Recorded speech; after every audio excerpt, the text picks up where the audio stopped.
محبت ایک ایسا جذبہ ہے جو انسان کے دل کو چھو لیتا ہے، اسے بدل دیتا ہے، اسے مکمل کر دیتا ہے۔ لیکن جب یہی محبت ادھوری رہ جائے تو دل کی گہرائیوں میں ایک ایسا کھلا چھوڑ جاتی ہے جو وقت گزرنے کے باوجود بھی نہیں بھر پاتا۔ ادھوری محبت کی داستانیں دنیا میں بے شمار ہیں۔ کسی کی محبت وقت کی بے رحمی کا شکار ہو جاتی ہے تو کسی کی سماج کی رکاوٹوں کی نظر ہو جاتی ہے، کسی کو اپنوں کی رضا درکار ہوتی ہے تو کسی کو اپنے ہی اندر کے خوف سے لڑنا پڑتا ہے۔ لیکن جام ایک ہی ہوتا ہے، ایک ٹوٹا ہوا دل اور آنکھوں میں چھپی ایک ادھوری کہانی۔ ریحا اور عادل کی کہانی بھی کچھ ایسی ہی تھی۔ دونوں ایک ہی یونیورسٹی میں پڑھتے تھے۔ پہلی نظر میں جو دل لگا تھا وہ رفتہ رفتہ ایک خوبصورت رشتہ بن گیا۔ ہر دن کا آغاز ایک دوسرے کے پیغام سے ہوتا اور رات کا اختتام ایک دوسرے کی باتوں پر۔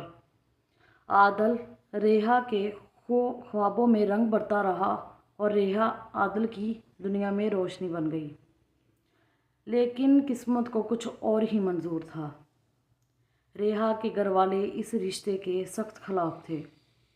ان کا کہنا تھا کہ لڑکے کا خاندان ان کے معیار کے مطابق نہیں۔ ریحا نے بہت سمجھانے کی کوشش کی، عادل نے بہت دعائیں مانگی، لیکن معاشرتی فرق اور خاندانی عزت کی دیوار اتنی بلند تھی کہ وہ اسے عبور نہ کر سکے۔ آخر کار ریحا کی منگنی کسی اور سے طے کر دی گئی۔ عادل ٹوٹ چکا تھا۔ ریحا کی آنکھوں میں خاموشی اور دل میں طوفان تھا۔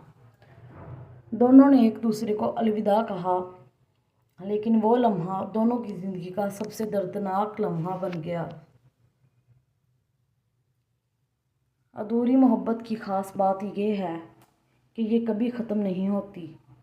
یہ دل کے کسی کونے میں ہمیشہ زندہ رہتی ہے، کبھی کسی گانے کی لے میں، کبھی کسی خوشبو میں اور کبھی کسی یاد کے لمحے میں اچانک واپس آ جاتی ہے۔ ریحا کی شادی ہو گئی، عادل نے شہر چھوڑ دیا، لیکن دونوں کی آنکھوں میں وہی ادھورا خواب آج بھی بس رہا ہے۔ ادھوری محبت ہمیں سکھاتی ہے کہ ہر چیز ہمارے بس میں نہیں ہوتی۔ کچھ کہانیاں صرف دل میں لکھی جاتی ہیں، کاغذ پر نہیں۔ کچھ رشتے صرف روح میں بستے ہیں، حقیقت میں نہیں۔ لیکن یہی ادھورا پن محبت کو خوبصورت بھی بناتا ہے، کیونکہ سچی محبت کبھی ختم نہیں ہوتی، چاہے وہ مکمل ہو یا پھر ادھوری۔